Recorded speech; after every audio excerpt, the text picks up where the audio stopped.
Olá, começa agora mais uma transmissão ao vivo de Tutameia, sempre trazendo para você um personagem, uma figura, um brasileiro que nos ajude a compreender melhor o momento em que a gente está vivendo, o Brasil que estamos vivendo, para que a gente possa atuar melhor nessa pátria tão querida. Ela é Eleonora. Ele é o Rodolfo. E ele é o Belisário, nosso entrevistado de hoje, advogado, jurista, que a Eleonora já vai apresentar com mais detalhes. Antes, porém, eu quero te convidar para levar mais longe essa conversa, divulgá-la entre seus amigos, compartilhar nas suas redes sociais. Toda essa entrevista fica disponível no nosso canal de vídeo, youtube.com/c/Eleonora e Rodolfo Lucena Tutameia. Tutameia é escrito com letras maiúsculas. E o nosso trabalho é ancorado no site tutameia.jor.br. Eleonora. Professor Belisário, muito obrigada por estar aqui hoje nos nossos estúdios caseiros do Tutameia. Olha, um abraço a todos vocês aí, todos que estão nos vendo também. Muito obrigada a você que está nos acompanhando. O Belisário de Santos Júnior tem uma trajetória em defesa dos direitos humanos, foi secretário no governo Covas, secretário da Justiça e Cidadania, é um militante da Comissão de Justiça e Paz da Arquidiocese de São Paulo, enfim, da Comissão Internacional de Juristas, e tem a sua vida dedicada à defesa dos direitos humanos. Belisário de Santos Júnior, vocês hoje tiveram uma reunião, há um movimento de juristas em defesa da democracia. Eu queria lhe perguntar como é que o senhor está vendo a situação brasileira nesse momento. Bom, vamos começar pelo mais fácil. A reunião de hoje foi uma reunião de parte dos advogados, mais de 1.500 advogados, que subscreveram um manifesto em favor da democracia, em favor dos direitos humanos, em favor do Estado de Direito, enfim, de algumas conquistas físicas e virtuais que nós tivemos conquistas que procedemos durante tantos anos, foram violadas às vezes, né, e foram defendidas. O caminho dos direitos humanos é um caminho, 2 passos para frente, 1 para trás, com retrocessos, com avanços, outros retrocessos, né? Eu falava agora há pouco, numa reunião no meu escritório, que o problema é quando o retrocesso dura muitos anos, né? E aí, enfim, a gente perde um pouco a perspectiva do que são os direitos humanos. Na realidade, as liberdades, principalmente as liberdades civis, a gente só dá valor quando a gente perde. Né? Por isso eu vejo muita gente falando sobre a época da ditadura. Eu me refiro, pela minha idade, eu me refiro à ditadura civil-militar que nós tivemos no país dos anos 64 a 85. Não vivia a ditadura Vargas, enfim. Mas, de qualquer forma, a reunião de hoje foi uma reunião em defesa desses valores. Pessoas de muitos partidos, pessoas que advogam para distintos partidos, pessoas que têm distintas ideologias, hoje se reuniram para dizer o que as une, o que as aproxima, que é essa defesa.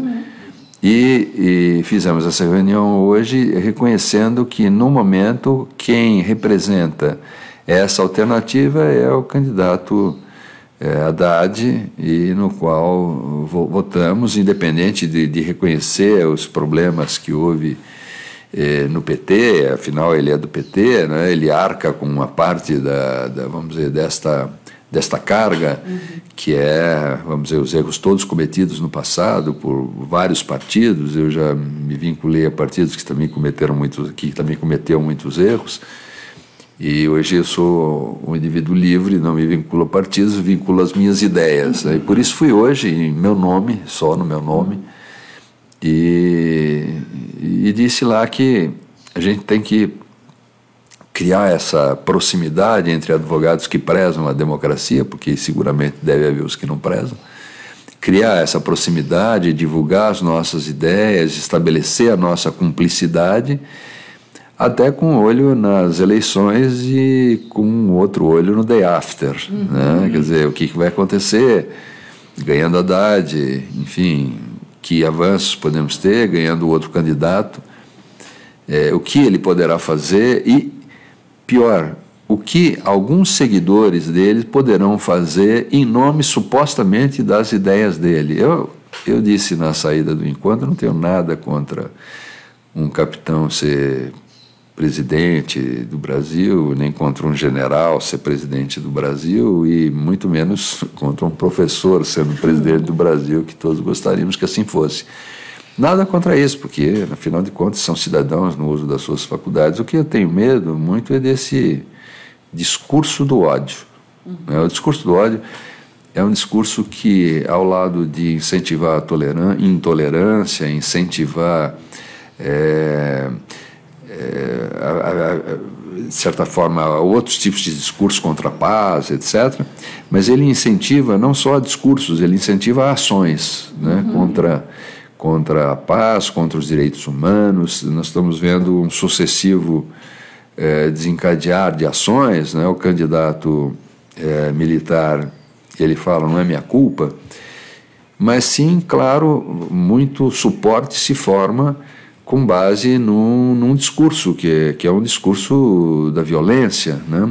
Eu tive acesso ontem a enfim, o que está sendo muito divulgado aí, mas a todas as frases, todos os raciocínios que ele fez, né? Inclusive enquanto ele era um quase anônimo membro do baixo clero, né, da Câmara Federal, né, ele passa o discurso de que ele representa o Novo. Ele é deputado há 28 anos, né, em distintas posições, sempre apoiado pelo Partido Popular, pelo PP, que era o partido do Paulo Maluf, e tantas outras pessoas. O PP, segundo a gente pode se recordar, é o partido mais atingido pela Lava Jato. Não estou defendendo a Lava Jato nem atacando, mas só considerando que é o partido que foi mais atingido. Então, justamente, ele não pode dizer que o outro candidato teve antecedentes de corrupção, porque ninguém pode atirar a primeira pedra entre os políticos profissionais, seja porque eles próprios violaram, vamos dizer, normas comezinhas dos princípios morais nossos, né, brasileiros, como alguém do seu partido fez isso, né? Enfim, e hoje nós fomos simplesmente ali dizer que nós continuamos prezando esses valores, nós continuamos prezando os candidatos que podem, ou enfim, nos governos estaduais ou no governo federal, que possam nos ajudar a trilhar a linha da Constituição. E, ao mesmo tempo, estabelecemos uma cumplicidade, porque eu não sei o que vai ser necessário no day after, mas eu já vi essa cena, né? Então, o senhor falou agora que, com altos e baixos, a gente teve altos e baixos na questão da democracia e dos direitos humanos, mas, de uma maneira geral, desde a redemocratização, há uma defesa dos direitos humanos. Agora parece que essa coisa corre um risco. Por que vocês se reuniram? Qual é o risco que a gente está correndo? E o que é esse day after? Veja, os direitos humanos, sim, claro, sempre foram uma bandeira, sempre foram um grande discurso, foram sendo construídos direitos em torno da palavra liberdade, depois em torno da dignidade do trabalho, depois da Segunda Guerra Mundial, direitos em torno do futuro, o que será o nosso futuro. E tem gente que fala de vários direitos. Curiosamente, você pode estranhar, que está nos assistindo aqui, mas o direito ao saneamento e o direito à água foram reconhecidos há anos atrás, que é uma maluquice isso, né? Mas, de qualquer forma, assim, sempre houve esse tom de progressividade na defesa dos direitos. Mas, depois da queda do Muro de Berlim, quer dizer, a gente nota claramente que a gente fala dos direitos humanos no pós-modernismo, quer dizer, começa um discurso retomando o individualismo, retomando o egoísmo, um discurso contra as grandes bandeiras, os discursos hegemônicos em favor dos direitos humanos, e o que era até um discurso feito em casa para poucas pessoas, um discurso de direitos humanos não satisfazem ao meu conceito do que deve ser feito, começou, foi para as ruas, com outros discursos favoráveis, sim, claro, mas foi para as ruas, né? Depois do fim do regime militar, começou uma cobrança muito forte da igreja, em relação à igreja, que dizia mais ou menos o seguinte: na época do regime militar, a igreja se mobilizou pelos filhos dos jornalistas, pelos filhos dos advogados, pelos filhos dos grandes comunicadores, pelos filhos disso, daquilo, etc. E, eventualmente, alguns trabalhadores, filhos trabalhadores, e agora? Que a violência seguramente vai continuar, a política para, mas a violência, vamos dizer, do dia a dia na nossa sociedade, nós somos uma sociedade violenta, né? Essa violência vai continuar. E a igreja vai fazer o quê? E aí a igreja pegou, vamos dizer, alguns setores, lógico, pastoral das mulheres, pastoral dos negros, etc., mas as pessoas que não têm direito, que perdem não só a liberdade, mas perdem quase todos os direitos, são os presos.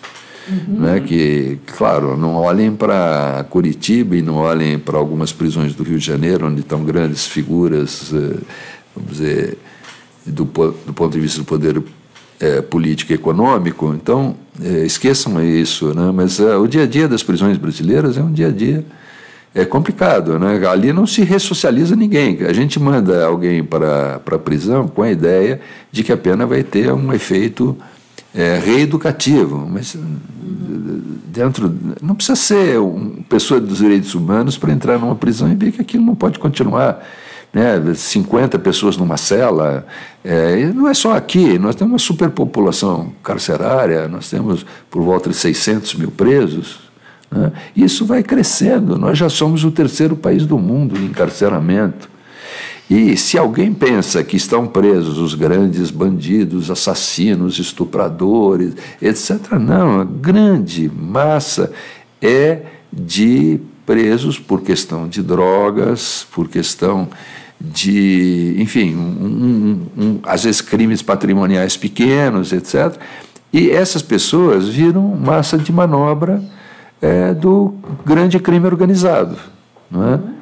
E, portanto, a igreja foi pressionada para essa defesa, e aí a defesa dos direitos humanos virou o sinônimo da defesa dos direitos dos presos, que, afinal de contas, antes de serem presos, cometeram algum crime, às vezes, né? Porque o sistema prisional tem muita gente que está presa processualmente, não foi julgado definitivamente, né? A nossa Constituição tem uma passagem lá que foi relativizada em tempos recentes, que diz que só pode ser preso, privado da liberdade depois da sentença definitiva, mas a grande maioria, isso não é de agora, do Supremo Tribunal Federal, isso de muito tempo, né? Quem não tem recursos para ir com um bom advogado para as cortes superiores, enfim, vai preso. Então, quer dizer, virou um discurso, o discurso dos direitos humanos virou um discurso para a defesa de preso, e preso para a população média, assim, é um cidadão que cometeu crime, tem que ficar na cadeia, de preferência para sempre. Se puder mandar a cadeia para a Amazônia, para o meio do mar, é ótimo, né? Nos Estados Unidos tem gente presa em navio, as condições de prisão nos Estados Unidos são péssimas, na França são péssimas. Eu não estou dizendo que deva se dar todos os direitos e todas as regalias para quem está preso, mas a prisão deve ser um lugar decente, um espaço de ressocialização. É por isso que a gente aboliu a pena de morte. Não pode restabelecer, vamos entender, não podemos restabelecer a pena de morte, mas a pena de morte foi banida porque se reconhece algum viés de ressocialização na pena de prisão. E em alguns lugares realmente ele pode ocorrer. Se bem tratado, há experiências muito notáveis. Eu fui secretário dos presídios, há experiências notáveis, se há trabalho, se há estudo, se há acesso a livros, etc. E se não há acesso ao crime organizado, sim, há possibilidade de ressocialização. Conhece, às vezes com experiência mística ou com experiência religiosa, não importa, mas há espaços para ressocialização. Mas voltando, esse foi uma das questões que leva a direitos humanos ser uma expressão, em alguns momentos, desprestigiada. Né? Mas a igreja não tinha outra alternativa a não ser defender aquele público marginal que vivia em situações miseráveis, né? Enfim, é um pouco uma reflexão para dizer como é que esse discurso dos direitos humanos se degrada. E se degrada também porque depois da queda do Muro de Berlim nós embarcamos num mundo capitalista selvagem, não havia antagonismo, não havia oposição, tanto que um dos grandes, Norberto Bobbio, ele diz que direita e esquerda, direita hoje as pessoas que vêm no mercado a saída para tudo, e esquerda as pessoas que vêm nos direitos humanos, no cumprimento dos direitos humanos, a melhor saída. Enfim, o resto vai se acomodando. Então essa é um pouco uma reflexão para dizer que hoje os grandes discursos, etc., como o da Declaração dos Direitos Universais, ele deve ser reposicionado. Posso continuar? Claro. Então, e aí uma forma de reposicionar isso, claro, é a defesa dos direitos humanos e mostrar as experiências onde isso foi bem, mas nós tivemos até pouco tempo a experiência dos objetivos globais da ONU, e agora estamos vivendo as experiências de sustentabilidade, objetivos de sustentabilidade. Antes eram as metas do milênio, agora são os objetivos de sustentabilidade. E o que eu pude notar nos números da ONU, quer dizer, não é número brasileiro, não é número do PT, não é número do outro partido, não é nada disso. Os números da ONU mostram que nesses esforços coletivos em que se engajam os países, em que se engajam as lideranças dos países e a sociedade civil organizada, houve uma melhora. Os números são horrorosos, são horrorosos, mas houve melhora no nível uma diminuição no nível das pessoas que morrem até os 5 anos de idade, no tratamento das mulheres, na fome, na miséria. Há miséria do mundo? Há miséria do mundo, mas os números caem com o tempo, com os grandes esforços. Então, com o tempo, esses números vão provar que o estabelecimento dessas metas,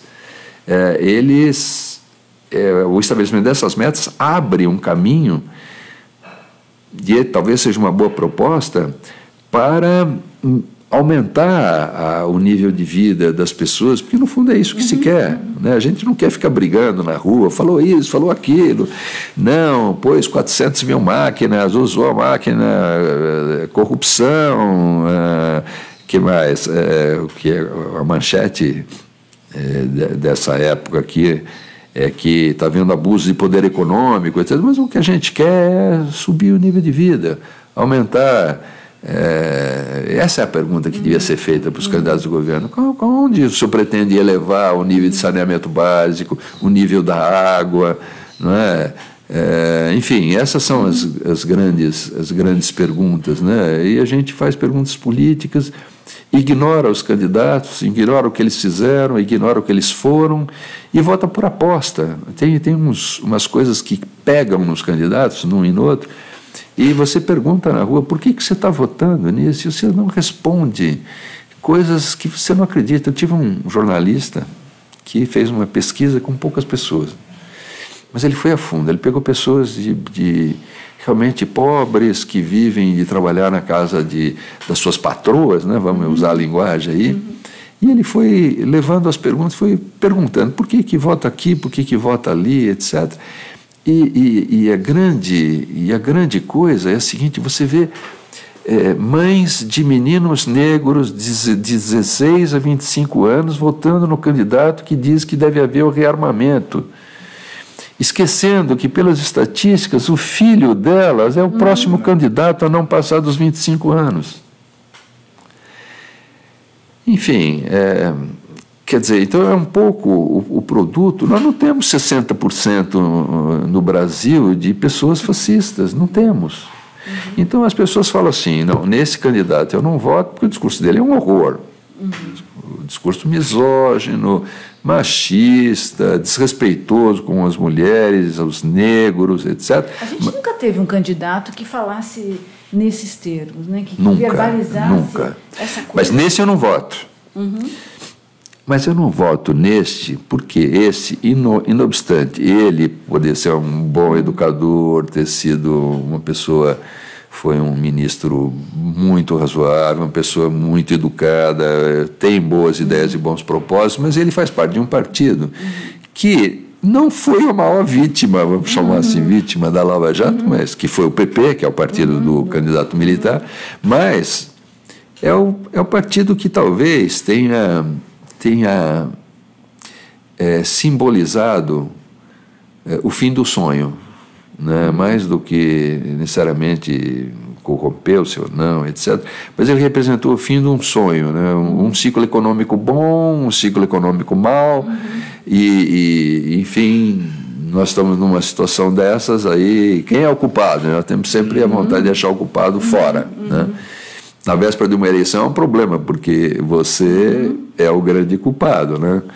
E eu tenho ouvido pessoas falar, vou votar aqui, não vou votar nesse, também não vou votar nesse, e aí fica difícil você explicar que quando você não vota em alguém, ou quando você vota em branco, ou quando você anula o voto, você vota em quem está na frente. Você vota em quem tem a maior quantidade de votos nesse momento. Então, não dá para a omissão agora não tem espaço, não tem espaço. Ou você vota nesse, ou você vota nesse, né? Não basta mais ele não. Não basta mais ele não. Alguém tem que ser sim. Você tem que votar em alguém. E se você não votar, você está votando. Entendeu? O sistema brasileiro tem isso que não sei se é bom ou se é ruim, não importa, mas você vai votar em alguém. Né? Eu dizia para uma pessoa muito querida e muito próxima, né, do meu círculo de família, mas não no mais próximo, eu dizia, não adianta. Eu escrevi uma longa argumentação de por que isso, por que aquilo. Ela falou, tá bom, não vou votar nesse, mas também não vou votar nesse. Eu falei, esclareço que não votando nesse ou não votando nesse, está votando? Por quê? Não é problema das urnas eletrônicas, né? Porque o nosso sistema, quando você diminui os votos válidos, né, a contagem dos votos válidos, excluídos os brancos, nulos, etc., você está facilitando a vida de quem está na frente, né? Isso aí foi explicado muitas vezes pela internet. Portanto, não dá para se omitir. Tentando se omitir, você não se omitirá e você favorecerá a vitória de alguém. E lá, no day after, no dia seguinte, você arca com as consequências, né? Como você falou, nunca houve alguém... Mas esse é um pouco do momento que a gente vive hoje, quer dizer, um momento de desrespeito aos direitos humanos. Às vezes, o discurso politicamente correto é um discurso que nos aborrece, né? Mas tudo, não pode contar. Eu tenho uma filha, que uma filha dirigente do meu escritório, diretora do escritório, você não pode falar isso, você não pode falar aquilo, você não pode falar aquilo outro, você usou a expressão incorreta, etc. E às vezes você fala assim, mas como é que é essa história? E o discurso politicamente correto, eu entendo hoje e aprendi, é um discurso pedagógico contra a discriminação. Entendeu? Então, hoje, eu não faço isso de propósito, nem porque minhas filhas são assim, mas eu faço um discurso normal, razoável, tá? Mas eu não consigo contar piadas que tenham discriminação por trás. Não é porque eu seja uma grande pessoa, não sei, de certo eu não sou, mas é que a pedagogia obriga você a não desfazer das pessoas, né? Você não desfazer, né? Eu brinco sempre o seguinte, quem contava a piada de portugueses nunca foi para Portugal, né? E não entende que nós, às vezes, falamos mal português, nós usamos mal as imagens, nós usamos mal a construção das frases e obtemos respostas que a gente... às vezes brinca, mas nós estamos brincando com a nossa má colocação das frases, né? Então, tem tanta coisa, eu continuo rindo muito hoje em dia, mas tem piadas gostosas, tem piadas boas, né? Voltamos àquelas piadas que você pode contar na mesa, não é? Você tem que sair desse ambiente de vestiário masculino, não é? E é gostoso fazer isso. Eu tenho uma piada fantástica e você pode contar ali. Não é? A piada tem bastante palavrão, tá? Mas não tem discriminação. Ela não tem. Hoje nós aprendemos a conviver com o palavrão, às vezes com o mau uso do idioma, etc., mas não com a discriminação. Né? É a discriminação que nos faz fechar o semblante. Né? Não é, às vezes, uma bobagem. Meus netos falam... A gente, às vezes, fala assim, não é para falar isso é uma má palavra, não fale assim. Mas o que é? É a procura de ensinar o bom português, ensinar, enfim, uma forma pela qual eles consigam se comunicar. Uma coisa curiosa nos encontros, eu participo de muitos encontros na América Latina, eles adoram ouvir os brasileiros tentando falar espanhol, eles fazem um grande esforço pela compreensão, e você hoje pode, numa reunião de juristas, vamos chamar assim, né? Enfim, de advogados, etc., você pode usar o espanhol, às vezes não da forma castiça, etc., até porque o espanhol tem 400 formas de se expressar. Né? E você vai ser bem compreendido e eles vão elogiar seu esforço de comunicação. Né? Eu comecei a aprender espanhol depois de muitos anos de tratando mal o idioma de Cervantes, e a minha professora ela falou assim, qual é o acento que você quer ter? Eu falei, olha, eu não sei, acento espanhol.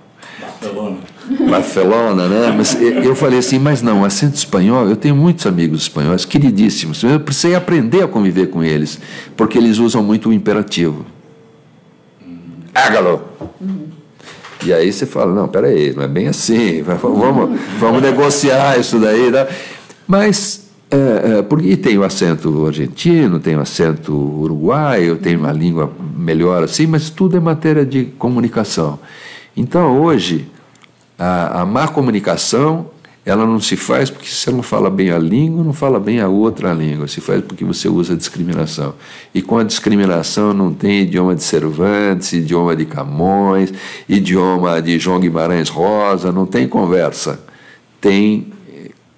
Ou você comunica uma ideia decente, ou você vai ser muito mal visto. Então, o day after, e eu encerro essa parte aqui, o day after vai ser como nós vamos lidar conosco depois disso. Depois disso... Depois, não, qualquer hipótese, o que você votou, em quem você votou, dias atrás, semanas atrás, ou daqui para frente, ou quem você vai votar. Nós somos um país que achou num determinado momento que a gente tinha que policiar o voto das pessoas e criamos uma emenda popular da lei da ficha limpa. E, claro, com a lei da ficha limpa você exclui muita gente que pode e deve ser excluída da política, mas você não se referencia às pessoas que são perseguidas.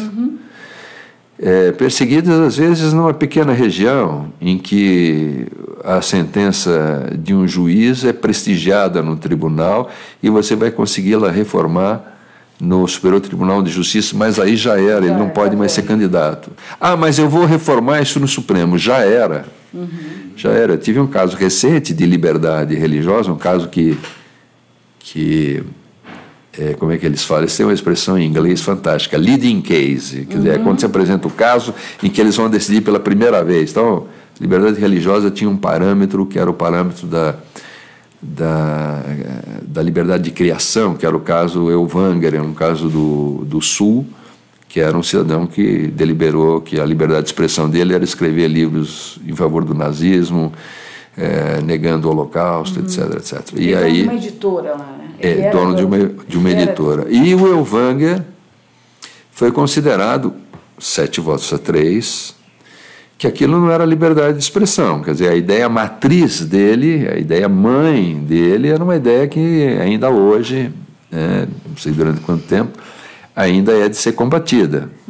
O meu cliente defendia uma ideia religiosa, que partia de uma profissão religiosa, de uma confissão religiosa, e a ideia matriz, portanto, não era uma ideia proibida. E aí se constituiu uma nova forma de olhar a liberdade religiosa, que diz que liberdade religiosa também convive com a liberdade de professar uma religião, de exercer a religião e de ter o proselitismo para convencer sobre aquela religião.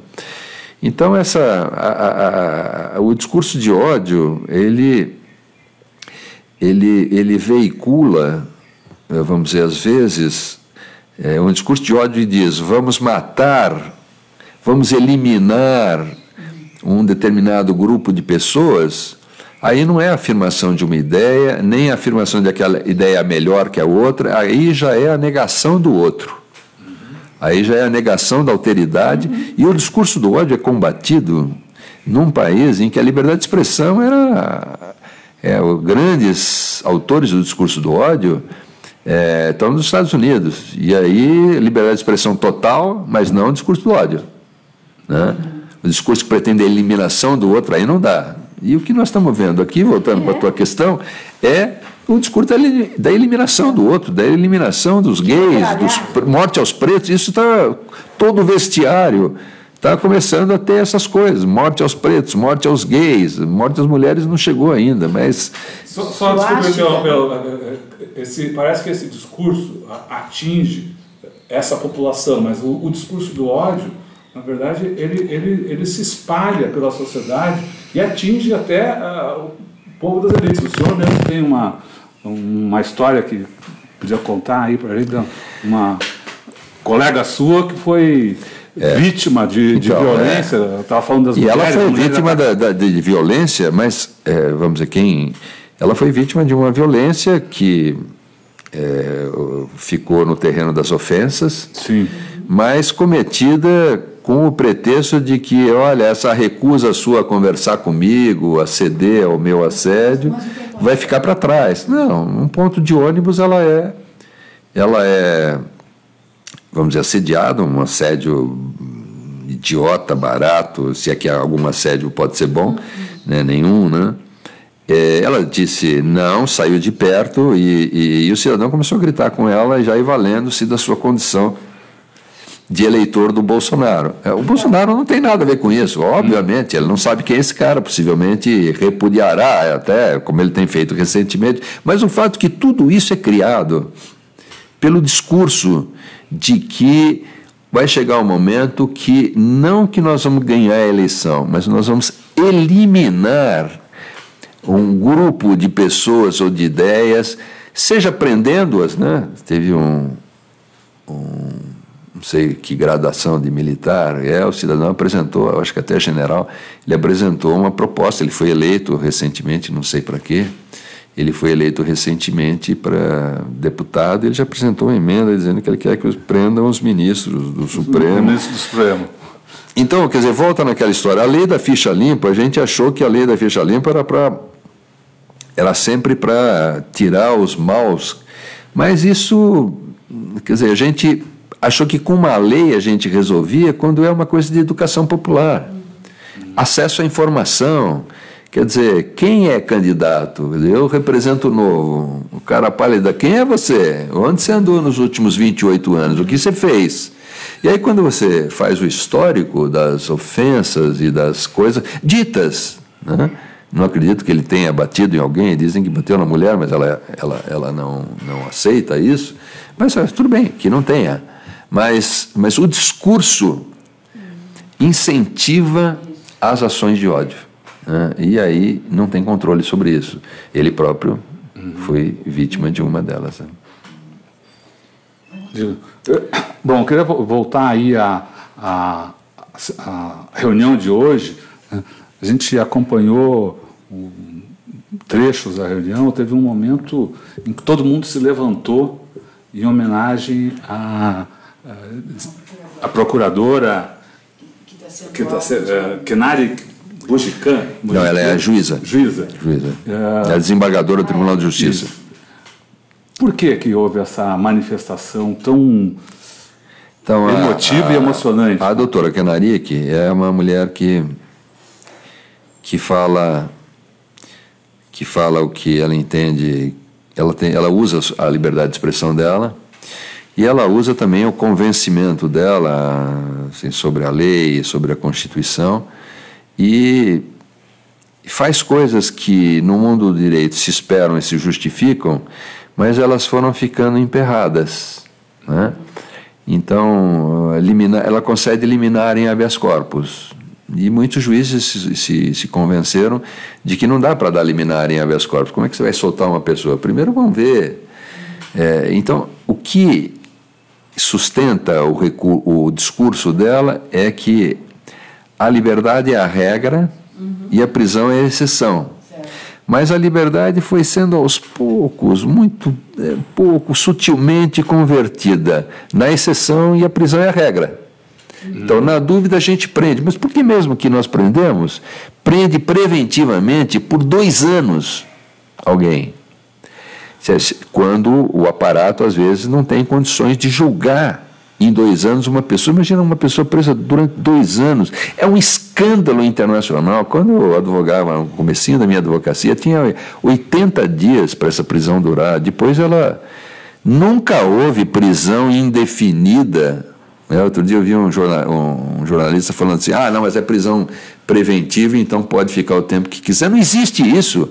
Mas o senhor está favorecendo o presidente da empresa X ou Y, etc. Não, é que o direito penal, o direito processual penal, quando eles se aplicam na justa medida, eles não protegem só a pessoa, eles protegem eu, você que está nos vendo. Quer dizer, quando o direito é bem aplicado, eu estou tranquilo, eu não estou cometendo nenhum crime, não vai acontecer nada comigo. Mas isso não é assim quando o direito é mal aplicado, quando se transforma a liberdade em exceção e a prisão na regra. Se o cidadão está preso, vamos manter ele preso, depois a gente vê o que acontece. E a Kenarik, voltando a Kenarik, ela tem um raciocínio garantista, quer dizer, um raciocínio que segue, vamos dizer, à risca os preceitos. A Constituição é para ser interpretada à risca. Hoje ela começa a ser relativizada, não é bem assim, não, mas isso fala assim.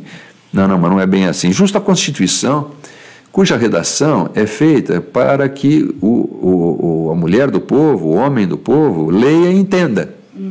Entendeu? Se você não entendeu, alguma coisa está errada com a Constituição, não com você. Né? E a Kenarik, então, foi homenageada porque não é a primeira vez que ela manifesta suas opiniões políticas ou, às vezes, o seu convencimento jurídico. E, claro, vamos dizer, as pessoas, vamos dizer, mais conservadoras tendem a transformar isso em processo disciplinar. Né? Então, mas por tem isso... uma questão em relação à fala do presidente Supremo, né? Em relação à existência ou não do golpe de 64, não teve isso? Porque o judiciário está... Sim, então a liberdade de expressão dela foi no sentido de dizer que 1964 não é um movimento. Não foi como é que é, um governo de 64, etc. Não, vamos dizer, a linguagem política, a ciência política tem nome para essas situações, e um governo que substitui pela força das armas o governo anterior e se perpetua durante 21 anos, né, por força das armas, por força de golpes, inclusive internos. E então esse é um grande problema, você usar a linguagem que não são a linguagem própria. A linguagem própria para esses tipos de governo é ditadura não só militar, claro, a ditadura civil-militar, porque sem o apoio civil das empresas, de algumas empresas jornalísticas, de algumas empresas de montadoras de automóveis, etc., de algumas empresas na indústria do gás, etc., não se sustentaria esse regime. O apoio do mercado e da força econômica foi importante. Muita gente fez meia-culpa. Muitas empresas fizeram meia-culpa, meia-culpas internacionais, porque hoje a linguagem do compliance, que é a linguagem da conformidade com as leis, é uma linguagem muito forte. Né? Hoje em dia, quando algum escrivão de polícia desavisado fala assim, mas aqui nós precisamos de um recurso aqui e tal, o senhor sabe como é que é? Está falando, não sei não, eu não sei como é que é não. Eu falei, olha, eu quero lhe dizer o seguinte, esse cidadão, ele é presidente de uma empresa, a empresa tem ações na Bolsa Americana, e ele tem que se adequar às regras de compliance. Uma das regras de compliance é você não pagar nada que seja indevido, nada que não seja legal, né? E ele tem que se adequar às regras brasileiras, que também não prestigiam isso. Então, hoje, o compliance, as regras do compliance são as regras de resistência a isso daí, né? Que eu acho para nós é uma coisa excelente. Nós estamos num escritório há uns 4, 5 anos atrás, uma análise de tudo que foi feito no escritório, né? Então, tinha uma perguntinha ali que era a seguinte: o senhor já deu dinheiro para o oficial de justiça? Né? Tinha uma prática antiga no meu tempo, que era o oficial de justiça levava o mandado de citação, era uma coisa idiota, né? Levava o mandado de citação e ele ganhava muito pouco. Você dava R$10, R$20, você às vezes pagava diligência diretamente para ele, enfim. Hoje isso é inimaginável. Você vai falar, isso é crime? Não, isso não é crime, eu não estou pedindo para ele realizar nada. Tá? Isso é inimaginável. Tinha uma pergunta no relatório lá, o senhor já deu dinheiro para o... Que não está funcionando bem, que a democracia brasileira não está funcionando bem, está... Mas ainda é o melhor regime, né? Não, sem dúvida, mas... Não estou dizendo, a mesma pesquisa fala isso, quer dizer, as pessoas ainda respondem a questão. A questão churchilliana, né? É o menos pior o menos pior de todos. Mas como é que o senhor vê o estado das instituições brasileiras? Quer dizer, o judiciário extrapolou, não extrapolou, as coisas estão funcionando, há confiabilidade na democracia brasileira, no sentido do funcionamento dela? As instituições, veja, há uma fórmula de você aplicar, vamos dizer, a regra da Constituição, as regras das leis, a interpretação. Essa interpretação ela pode ser uma interpretação marota da lei, ainda que razoavelmente fundada na lei.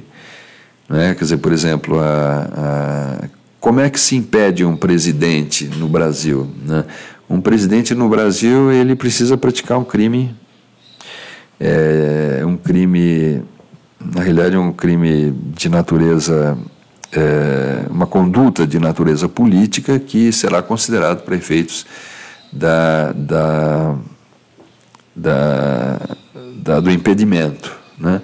Mas na realidade se impede no Brasil porque o presidente perdeu a maioria. Que a nossa Constituição é uma Constituição feita para ser parlamentarista e virou presidencialista. O regime virou presidencialista, não passou o plebiscito, enfim, não adianta tentar, o povo não entende quais seriam as vantagens do parlamentarismo. Tudo bem, um dia entenderão. Mas, então, quer dizer, quando lá fora me perguntavam, mas como é que foi impedida? Ela praticou o crime? Eu falei, olha... Esqueça essa questão da conduta criminosa ou não da presidente. O fato é que, existindo ou não o crime, se ela perde a sustentação política, isso se reconhece. Ou o não crime ou o crime. Né? Quer dizer, então virou uma coisa política. Eles reconheceram o quê? O crime? Não, eles reconheceram que ela não podia mais continuar como presidente. Quer dizer, a regra constitucional foi respeitada. Se você for levar às últimas consequências, você pode até dizer que foram respeitadas. Mas se você for perguntar se aquilo era crime, etc., você pode divorciar-se dessa realidade e dizer que não foram. Mas às vezes é matéria de interpretação, e a interpretação ela é muito cruel. Eu tenho clientes que foram afastados pela lei da ficha limpa, da condição de serem candidatos, porque eles, no curso de uma licitação, verificando que só marcar os assentos e fazer um bom estádio de futebol não era suficiente, resolveram acrescentar algo, depois de feita a licitação, dizendo, olha, eu vou lhe pagar um pouco a mais, a lei de licitações prevê, E nós, em vez de só fazermos o que estava combinado, a gente vai numerar os assentos, que é uma medida internacionalmente aceita para conter violência. Você vai, senta lá no seu lugarzinho e pronto. Foi decidido pelo tribunal em São Paulo que numerar os assentos não tem a ver com reformar o estádio. O que você vai falar? Cidadão quase não pôde concorrer. Você entende? Então, às vezes, são coisas tão pequenas e a interpretação das leis, você estava falando do judiciário, a lei da ficha limpa é o reconhecimento que o judiciário não funciona. Porque não seria muito mais razoável que o presidente do tribunal, numa determinada hora, nas vésperas da eleição, fala: vamos considerar, em favor da cidadania, apressar o julgamento das pessoas que estão sendo candidatas, ou que serão candidatas, etc. Se houvesse uma norma nesse sentido, a gente não precisaria impedir uma determinada pessoa de ser candidato ou não ser candidato. Quer dizer, acho que é um... E aí, vamos dizer, se puniria o candidato que, depois de todos os recursos julgados, não pudesse mais ser candidato. Aí falam, mas os advogados usam e abusam. Não, o advogado não julga nada.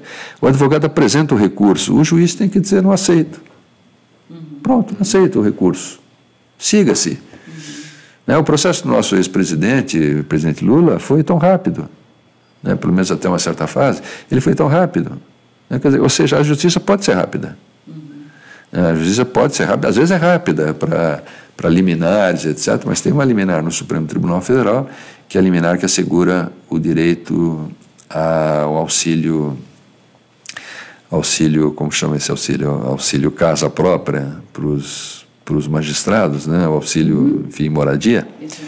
E é uma liminar de um juiz do Supremo Tribunal Federal interpretando uma lei. Isso não foi julgado ainda. Sabe-se lá se, quando for julgado, se isso cai, se não cai. Mas é uma liminar. Então, sim, eu acho que às vezes o judiciário, e eu sou parte da estrutura judiciária como advogado, e...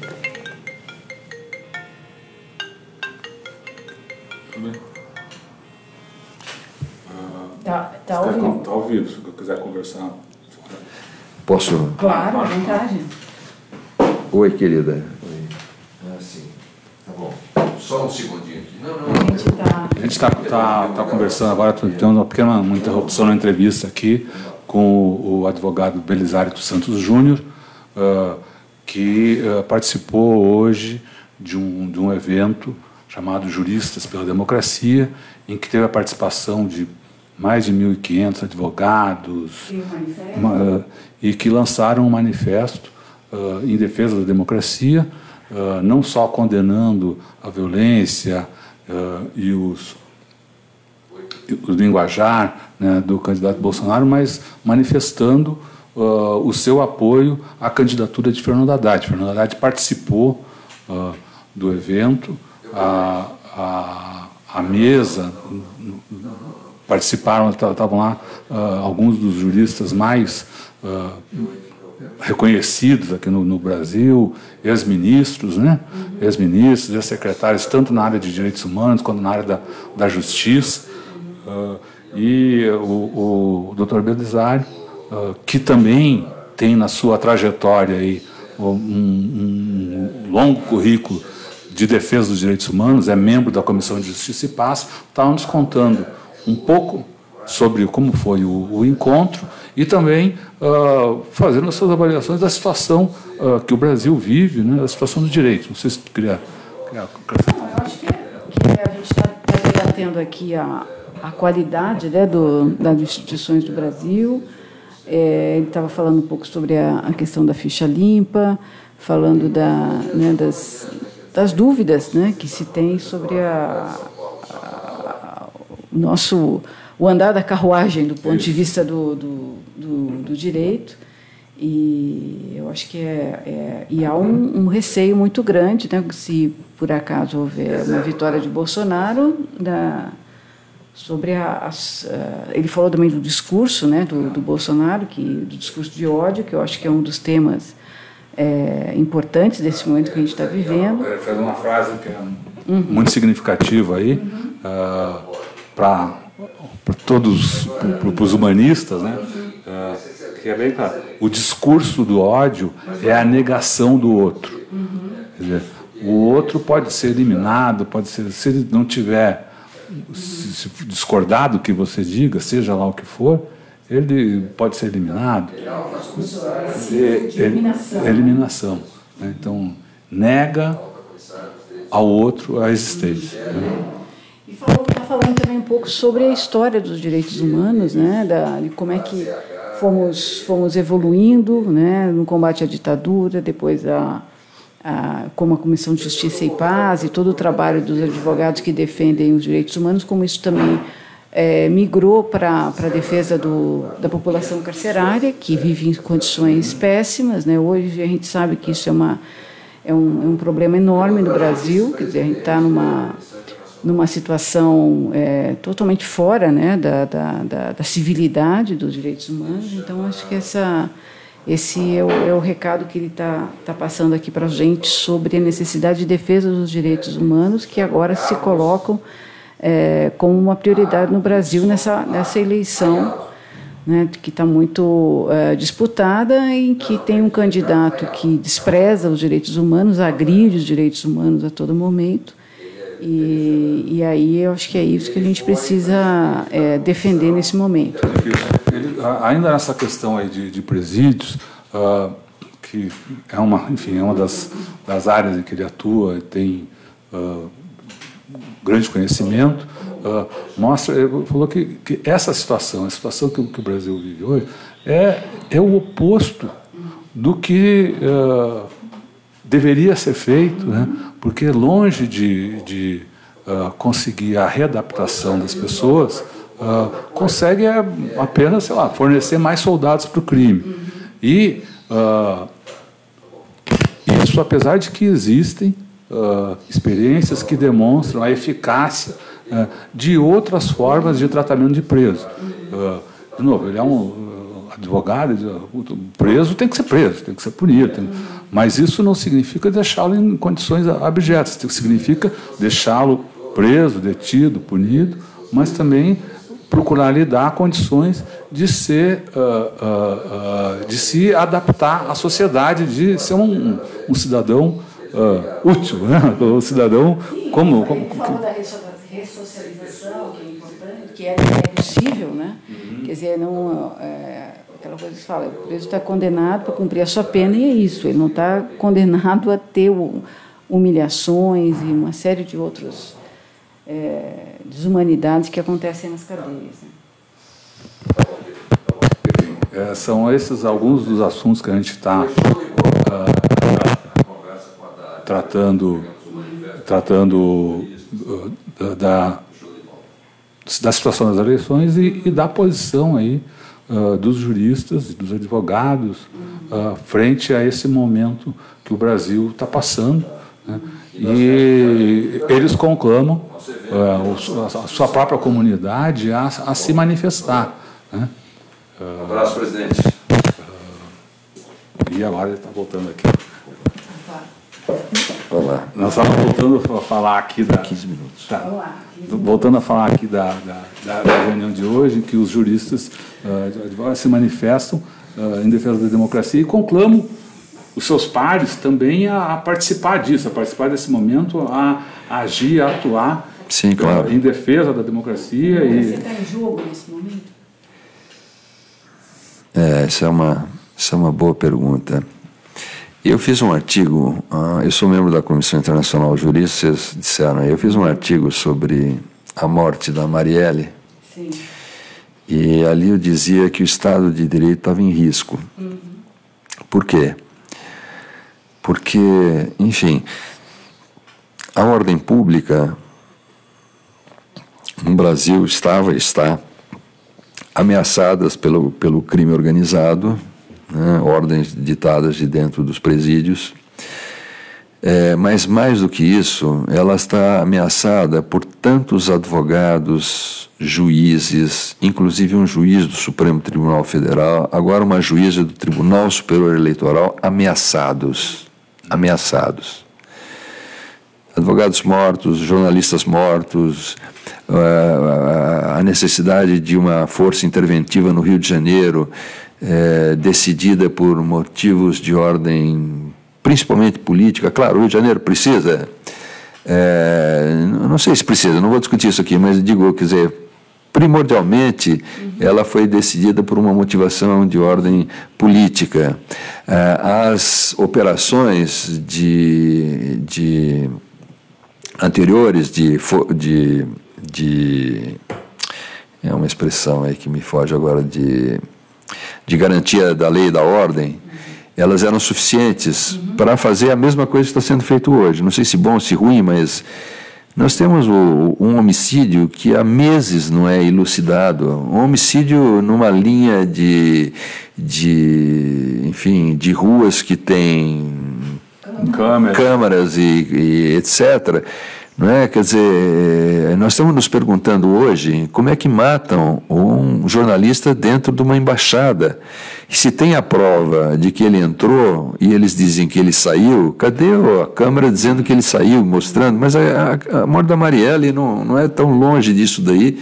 Quer dizer, ela passou por vários lugares, a gente não conseguiu localizar os carros, e os carros até acho que localizaram, mas eram carros roubados, possivelmente, mas não se conseguiu localizar quem. Tem gente presa, né? Mas não conseguimos elucidar isso. Quer dizer, é um problema que nós temos de resolução de casos concretos. Isto não é com violência que a gente resolve, entendeu? Com medidas educativas, né? Eu acompanhei a Polícia Militar de São Paulo até algum tempo atrás, e verifiquei que quando o comando, né, eu comandei a Polícia Militar em momentos de desocupação de presídios, etc., e asseguro a vocês que quando o comando é um comando firme, um comando que veicula o que deve ser feito dentro dos padrões da Constituição, a tropa se regozija em apoiar isso. Eu comandei a PM durante um período de 1995, era 3 anos depois dos 111 do Carandiru, e eles tinham um receio imenso de que aquilo se repetisse nos presídios, mas nós tínhamos uma boa convivência, porque os comandantes sabiam, e eu sabia, que não ia ter uso político, né?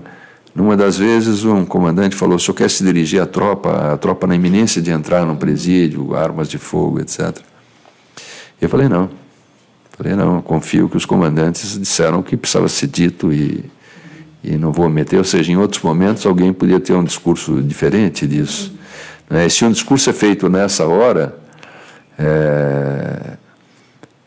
como é que a PM poderia se cumprir, se comportar? É muito difícil enfrentar uma arma na mão de um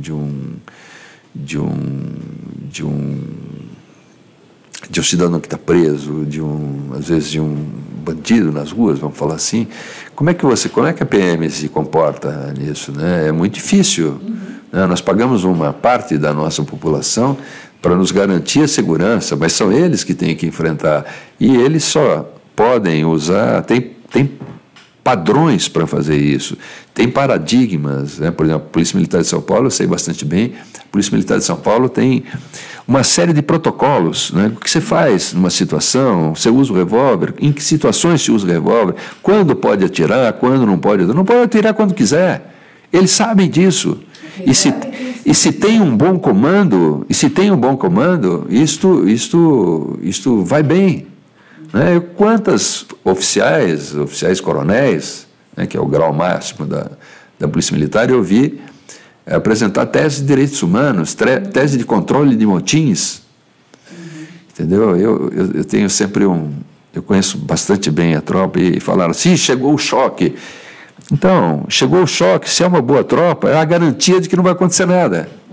O soldado do choque é aquele que toma cusparada no rosto e não abre a boca. Entendeu? Ele vê a pessoa levantar alguma coisa para ele reage se tiver que reagir. E o outro soldado, às vezes, tem receios. Eu lembro uma situação dificílima que eu encontrei em Tremembé, no presídio em Tremembé. Nós tínhamos 100 soldados cercando uma área do presídio, e a primeira vez que eles tinham feito reféns às próprias famílias.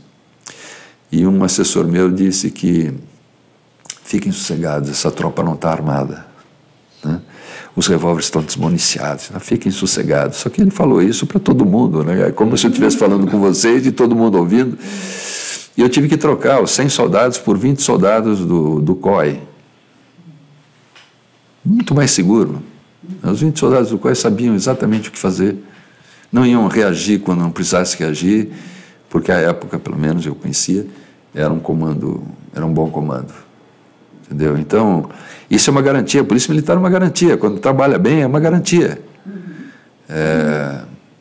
Mas o discurso hoje é tem que atirar para matar. Tem que atirar para matar. Esse discurso é um discurso que não interessa a tropa. Não interessa a ninguém. Né? A tropa não fica segura com esse discurso. Esse discurso, que é um discurso impossível, um discurso da mentira, foi feito aqui em São Paulo pelo Erasmo Dias, que dizia: é bala. E quando foram tomar o depoimento dele na Assembleia Legislativa, ele falou: não, peraí, não é isso, eu quis me referir falou uma bobagem qualquer de doces, etc. Não era isso. Imagina, eu, um coronel, aí falando. Então esse discurso assusta a tropa.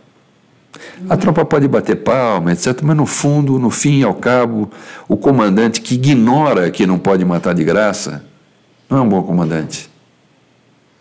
O comandante que ignora que ele deve proteger o soldado dele, mas não é criando uma excludente de ilicitude numa ação que possa ser ilícita. É ensinando os protocolos de como bem proceder. O BOP realiza uma atividade que é muito difícil. Ele enfrenta soldados armados, às vezes ele enfrenta soldados do crime, como se chama, armados com armas que nem o BOP tem. Eles enfrentam armamento que não foi criado no Morro do Rio de Janeiro para defender mercado de drogas, que também não é plantado no Rio de Janeiro. Né? Então, o contrabando de armas, de drogas, de munição, ela não vem do Rio de Janeiro, ela vem das nossas fronteiras. Atenção, cadê as outras polícias? Mas quem sobe o morro para enfrentar aquilo é o BOP. Então, o discurso que sossega o BOP é: procedam de acordo com os protocolos e não vai acontecer nada com vocês. E você verificar a ficha dos soldados, você vai verificar que tem oficiais que têm 50 crimes e tem grandes oficiais que têm poucos crimes. Não ter crime é muito difícil, às vezes eles estão na rua. Então, a Polícia Militar, eu falo com a tranquilidade de quem comandou durante curto tempo, foram 7 meses, mas vamos dizer, convivi intensamente, mesmo depois, quando continuei secretário da Justiça, tive muito convívio com a tropa, e a tropa bem ensinada controla motins. No sistema penitenciário de São Paulo, muitas vezes os presos, depois de controlado o motim, a tropa entravam os agentes penitenciários não bem preparados, chamava-se de novo a tropa para assegurar o direito dos presidiários. Então, uma boa tropa não é de ser combatida, uma boa tropa é de ser bem educada, dentro dos protocolos. Tem gente muito preparada na Polícia Militar, do Rio de São Paulo conhece todos, muito preparada. Normalmente são pessoas que não hesitam em enfrentar situações de extremo risco e portanto, é gente muito valorosa, mas não pode ser incentivada a fazer coisas erradas. E que não tem interesse nesse discurso do ódio também. Não, de jeito nenhum. Eles querem, vamos dizer, viver numa situação pacífica. Não, no governo Mário Covas nós convivemos 6 anos numa grande tranquilidade. Eu convivia aos quartéis, recebi algumas medalhas, etc., mas significava que a gente trabalhava bem com eles. A Polícia Militar foi uma das grandes de São Paulo, foi um dos grandes participantes do Programa Estadual de Direitos Humanos, como foi a Assembleia Legislativa. No caso, encontrei com um assessor hoje de um dos deputados do PT que nos ajudou a fazer isso. Ou seja, dá para fazer, nós temos uma linguagem comum. com a tropa, com a PM, com os agentes. Não somos nós e eles. Né? Se eu entrar num quartel da PM hoje, eu entro com a maior tranquilidade. Entendeu? E me dirijo a oficiais com grande tranquilidade. Por quê? Porque eu sei a formação deles. Mas o discurso de ódio, às vezes, leva a perder. Envenena isso. Leva a perder, envenena toda essa história. Porque, enfim, claro, o ódio tem adeptos. Né? E o de armas para todos, né? Flexibilização. Olha, eu fui o negócio das armas divide muito, né? O negócio das armas divide muito. Eu lembro um jovem que estudou numa universidade americana, um jovem brasileiro, grande advogado hoje, né? E ele me relatava, chegando no Brasil, que um dos professores dessa grande escola, não sei se foi Yale ou Harvard, não lembro, passou um exercício para os alunos. Qual o direito que nós podemos, se tivéssemos que escolher, uma questão teórica que os doutrinadores americanos, os professores americanos gostam muito de fazer. Se a gente tivesse que suprimir um direito, qual o direito que a gente sobreviveria se suprimisse? E ele, brasileiro, ele falou assim, o direito de usar armas. Parou a classe, parou a aula, todos olharam para ele. É brasileiro, tá. E aí seguiram, porque na cabeça deles, não passa na cabeça deles que se suprima algo que veio com os pioneiros. Nos Estados Unidos, o Estado não tem o monopólio da violência, por incrível que pareça. Pois é, enfim, mas aqui no Brasil, esse discurso, vamos dizer, do desarmamento, salvou milhares de vidas, entendeu? Esse é um discurso curioso. Uma vez o Oded Grajew, falando da campanha dele contra a poluição do óleo diesel, etc., e ele falou, a adoção desse mínimo que nós queremos aumentar, de diminuição de poluentes, eu vou falar uma cifra que o senhor não vai entender, salvou do ano passado para 60 mil vidas. Mas isso não se contabiliza, vida salva não se contabiliza, só se contabiliza a vida perdida. Né? A pessoa não se reconhece. Diminuíram os acidentes de trânsito. Sim, eu nunca corri risco, acha ele, né? Sim. Eu nunca corri risco com o rearmamento, né? E é um engano brutal. E eu sou a favor de manter a lei do desarmamento, manter como está, e se pudesse aprofundar um pouco, aprofundar o monopólio da violência do Estado. Quem tem que ter arma é o policial militar, que sabe quando sacar, ele sabe quando usar, o policial eventualmente civil, algumas categorias que podem usar armas, enfim, eles têm os exames, eles têm curso de tiro. Você que talvez não saiba, uma arma eu tive instrução de tiro, uma arma de qualquer calibre, mas de cano curto, se você está aqui e a pessoa está aqui, se você não souber usar, você não acerta. Então, no momento em que alguém te aponta uma arma, você vai buscar uma arma, você vai se defender sem saber, e a pessoa está no desespero de apertar o gatilho, e muitas pessoas morreram nessa circunstância. Mas aquela sargento da Polícia Militar, a sargento da Polícia Militar, ela sabia usar a arma, não era contra ela aquele momento da atenção do cidadão, que é do assaltante, e ela saiu-se bem, mas podia ter saído mal. Saiu-se bem, claro, sim, uma coisa boa, sobreviveu uma pessoa que era do bem, hoje ela é política, né? Já era política. Mas nós não saberemos usar. Você anda com a arma no carro, é muito mais fácil que você use numa briga de trânsito, que é tantas, num final de tarde, alguém lhe fecha, em vez de você dizer uma palavra, vamos dizer, uma palavra marota, bater uma palma, assim, uma brincadeira qualquer, você vai falar, sabe com quem está falando?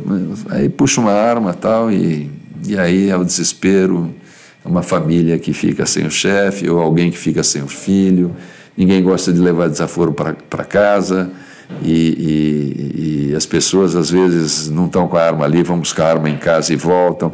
Ter arma em casa não ajuda ninguém. Tem N casos, a gente colecionava casos do cidadão de Mogi das Cruzes que matou o filho que entrava pulando a janela porque tinha esquecido a chave. Quer dizer, vão acontecer desgraças. O revólver tem que ser a arma. Desde o governo Mário Covas, a Polícia Militar não usa mais revólver, né? Ela usa, enfim, pistola, que é uma arma, quando bem fabricada, ela tem maior segurança, mais fácil e mais rápido rearmá-la. Mas quem tem que ter arma é quem sabe e pode usá-la, né? O cidadão de bem chama a polícia, entrega os trocados. Cada um de nós decidiu num determinado momento em que circunstância que a gente deve reagir. Tem um limite, cada um tem o seu limite. De que momento?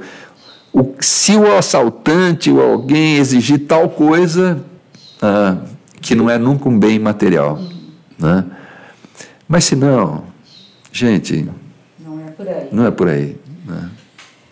A gente, antes de acabar, eu sei que o senhor está correndo aí, mas o senhor fazer a dar a sua mensagem final, eu queria perguntar para o senhor, nós estamos numa disjuntiva na história brasileira, nós estamos numa encruzilhada, e o senhor acha que esse discurso, essa candidatura que está sendo vista por muitos é tão nefasta para o cenário político brasileiro, ela poderá ser combatida? Como é que o senhor vê esses últimos dias aí?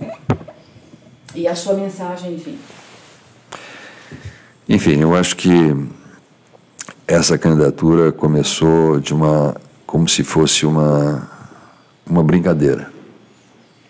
Em 2013, a gente via 2, 3 gatos pingados com o Bolsonaro presidente, era motivo de risotas nas manifestações. Ela virou séria, um pouco por conta do discurso do individualismo, o discurso contra o politicamente correto, contra os direitos humanos. Ela virou coisas inimagináveis, as pessoas perderam o pejo, a vergonha de dizerem, né? E se alguém tem acesso à mídia e diz as bobagens que eu gostaria de dizer, nunca tive coragem de dizer, eu sou seguidor dele. Mas grande parte do sucesso dele é a ignorância do povo brasileiro em relação a questões básicas, como o que ele fez, quem são as pessoas que ele apoia, quais são os terrores que ele incentiva, o que ele fala da época da ditadura militar e de alguns de seus algozes, como o Major Ustra, deveriam servir de alerta, mas o conhecimento da história, nós temos uma frase no direito que é a verdade, a verdadeira verdade, ela nunca chega na sala dos tribunais, ela vai ficando pelos caminhos, pelos corredores. E aí o conhecimento político, ele nunca chega à urna sempre, né? Ele vai ficando pelos corredores, pelos tempos, pelas brigas, pelas questões, vamos dizer, que são disputadas com base em eu acho isso, eu acho aquilo. Então, fundamentalmente, o desconhecimento da história, o desconhecimento de alguns fatos, o desconhecimento de quem sejam os candidatos, do seu passado, do que eles querem fazer com a educação brasileira, a educação à distância, que é uma brincadeira. Mas eu não pago mais escola. Sim, e a sua criança não se socializa, e sim, você não vai ter o ensino público, e sim, você não vai conseguir, lá na frente, preparar uma geração que suplante os problemas e os dilemas que nós enfrentamos hoje. Eu não falo de um eventual presidente da República desse tipo, mas eu falo de situações que se consolidam, que são tropeços históricos que podem durar muitos anos e depende de um segundo você colocar o voto numa pessoa que não é assim. Tem uma brincadeira, corre pela internet, assim, você precisa sair com a sua mulher e tem um filho pequeno, com quem você deixaria seu filho pequeno? Quer dizer, essa é um pouco é uma brincadeira, claro. Mas você deixaria com uma pessoa que fala essa linguagem, que tem isso? Então, eu não estou entrando por questões de ordem moral, se um é bom pai, se o outro não é bom pai, se é bom filho, se não é bom filho, se falou mal do filho, se falou mal da mulher. Não é nada disso. São valores, né, caros para nós. O valor da família, que para nós é muito caro, mas não essa defesa conservadora da família. A crença numa família bem educada, numa família que possa ter acesso à educação, e não é dentro de casa, é se socializando, aprendendo a conviver, aprendendo a enfrentar dilemas e questões. Eu discuti outro dia com os meus netos quais eram as propostas de um e de outro candidato, quer dizer, uma com 5, outra com 8, quer dizer, eu quero gente desse tipo, gente que possa, sem preconceito, sem prejuízo, defender coisas, enfim. E, portanto, eu quero um candidato que defenda valores e que não ataque minorias, que não ataque valores que são caros para nós. Eu quero os que defendam. Só assim a gente vai ter uma geração que supere esses problemas, que implante, afinal, uma história que a gente ouviu, um Brasil grande, um Brasil feliz, ou então, reproduzindo a Constituição de 1988, que deve ser cumprida e não achincalhada. Vamos caminhar o mais perto possível para uma sociedade justa, livre e solidária. É uma utopia? Pode ser. Mas o desenho no horizonte de alguma coisa que você quer chegar será sempre uma utopia, né? Nós vivemos disso. Mas no dia 28 não vai ser um sonho. Você tem a possibilidade de votar, né? E as urnas eletrônicas, olha, elas são um grande sistema, né? Elas levaram o Brasil a várias situações boas e que não nos leve dessa vez a uma situação ruim. Um abraço a todos aí. Então, legal. A gente quer agradecer muito aqui a participação do Dr. Belisário dos Santos Júnior nessa conversa, nessa entrevista aqui no Tutameia. Lembrando que ele participou hoje de um ato, né, um ato dos juristas em defesa da democracia e em apoio à candidatura de Fernando Haddad, né? É isso. Então, eu saí meu corrido, é isso? Não, tudo bem. Não, tudo bem. Então, eu saí para atender o telefone. Abraço a todos vocês, obrigado pela atenção. Tá, ok. Muito obrigada.